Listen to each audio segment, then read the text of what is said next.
Obama, North Korea's isolation means less leverage in talks.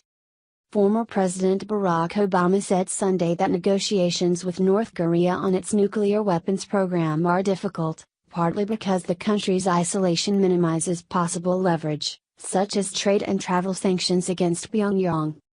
North Korea is an example of a country that is so far out of the international norms and so disconnected with the rest of the world, Obama told a packed hall in Tokyo Sunday.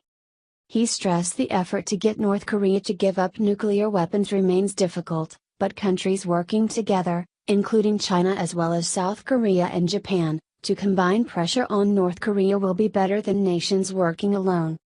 He noted that past U.S. efforts on Iran's nuclear weapons were more successful because there was more leverage, but there's little commerce and travel with North Korea to begin with. That makes them less subject to these kinds of negotiations, he said of North Korea. Obama was speaking at an event sponsored by a Japanese nonprofit group during his trip to Asia, which included earlier stops in Singapore, New Zealand, and Australia. Obama's work after leaving office has been focused on nurturing young leaders. Obama, welcomed by a standing ovation, said the U.S.-Japan alliance remained strong, and the U.S. committed to defending Japan. North Korea is a real threat, he said.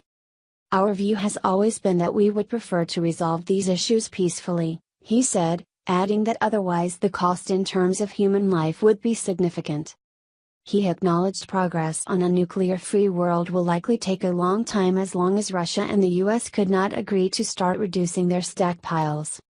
Obama also reflected on his 2016 visit to Hiroshima, one of two Japanese cities where the U.S. dropped atomic bombs in the closing days of World War II. His visit was the first by an American president.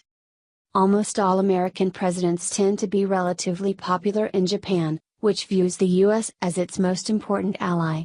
But many Japanese particularly appreciate Obama's efforts on denuclearization and remember with fondness his trip to Hiroshima and his message of working toward a world without nuclear weapons.